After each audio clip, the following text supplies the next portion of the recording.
Okay, welcome to Dead King 2.0. Having solved all the issues that the creators were unable to solve, we solved the power creep acceleration. Where we showed the fallen city range effect. And moving across an affected range costs you energy drain. This is the Dead King, it should be this one. We solved the inverted difficulty by adding relevant quests, and now we are going to do this for the encounters. The inverted difficulty for the encounters needs to be solved because you can get stuck with undoable encounters if you use the uniform distribution, so you throw everything across the 5 slots here. So uniform shuffling is not recommended because then the entire table, anything that you draw, could be irrespective. It has no notion of the game state. It's just one of the random cards. So the first thing is to split into encounters and non-encounters. So this will be the encounters, non-encounters. You place the non-encounters next to the circumstance deck. I hope you can see everything. And these are encounters, and you should sort them by level.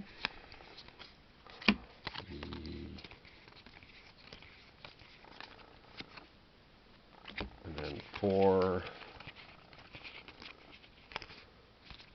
and then 5, and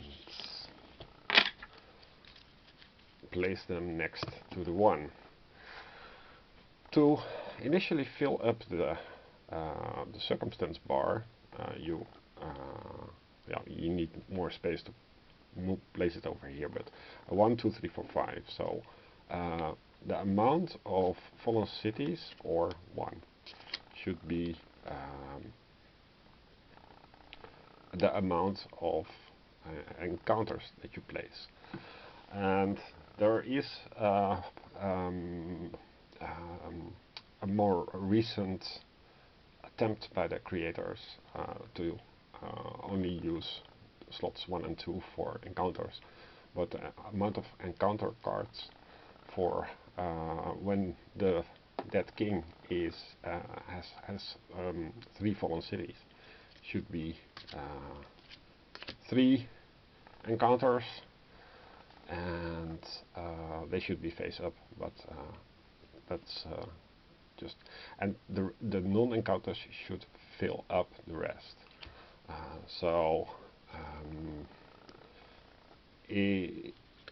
initially you will get 1, 2, 3, 4 and 1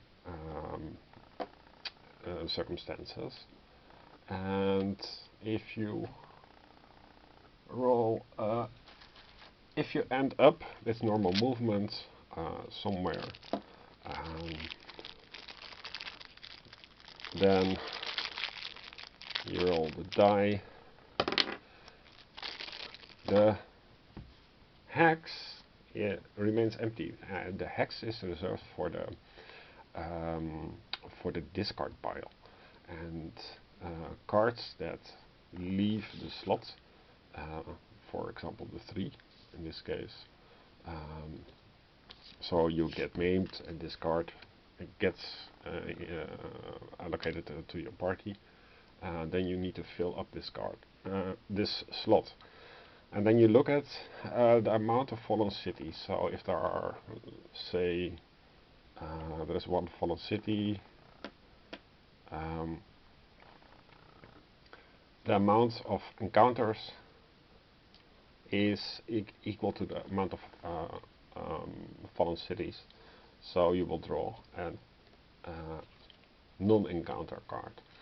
So this will get filled by pleasant weather in this case. The moment that you have two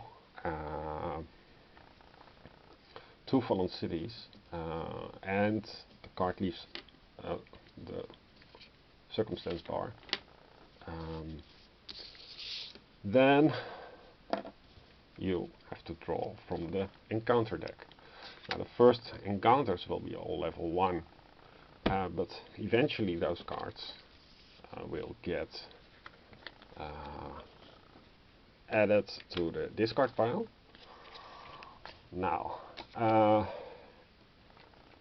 when this gets depleted, then all the cards, well, this of course will be filled, but then you will have a discard pile here with both encounters and non-encounters, and this will be the next non-encounter deck, and sometimes it will draw an encounter, even though the amount of cities is less.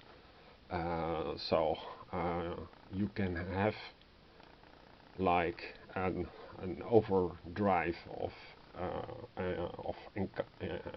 encounters more than the amount of fallen cities.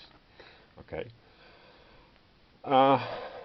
This serves two purposes. That you have a gradual increase in level.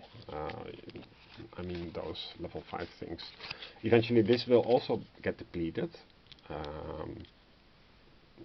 added somewhere, and then you draw, then you take the circumstance deck that is present there and use it for the next encounter set. So this set eventually will get also polluted by non-encounters, but mostly encounters, and this gives a nice organic flow depending on what you do on the game board, what happens on the game board, which cards are have left the game board, and so on. So the circumstances are reacting to the overall game state.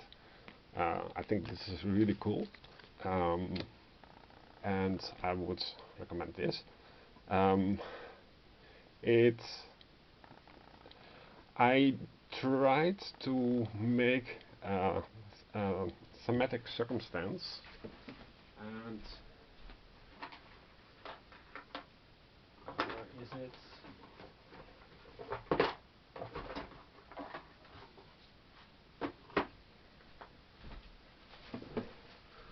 This storybook speaks of thematic circumstances, and can't really find it. Let's see. It should be somewhere middle or circumstance tables. Yeah. So on the sea of circumstance tables, yeah, 36. You see this circumstance table.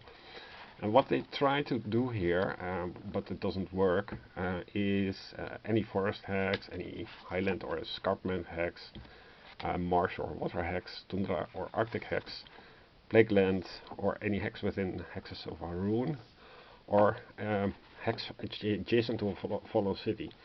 I increase the range of a fallen city, and I would also do within 2 hexes of a ruin. And then there is an epic table. But most of these entries, like Unrelenting Thunderstorm, Friendly Merchant, Helpful Commoner, Cave Trolls, Giant Eagle, Xyzanus, Onyx Hourglass, and Trailblazing Boots, Dungeoneer's Manual, and apparition, they all have these icons, and these are from the expansion. So this table is a nice idea, but it doesn't even work for the base game. And say that you how this thing works is that you, depending on where you are, so it makes circumstance cards aware of the not the game state, but the local game state, or where the party is, and based on the terrain that the party is on, for example on a road or whatever, you look up the card. And if you have if you roll always a d10 in this case. If you take Aremi's ring, because you are on the epic table, and you play around a bit, and again you are ending on this epic table, and again roll a Remy's ring, then the Remy ring is gone, and it says here on the top, then you take the next one, and you cycle through the table until everything is gone. So that's how thematic circumstances work. They are, however, not supported by anything in the game, and especially in Valley of the Dead King, many cards take something from the encounter deck, which so the encounter the circumstance state is inquired by some cards, many cards, much more than Force of Adrimon. So thematic circumstances, they don't really work in Valley of the Dead King, and the main problem of thematic circumstances is that they are effectively static tables. So given that you are in this area, they are effectively uniformly random again. Only that there are only 10 cards that can roll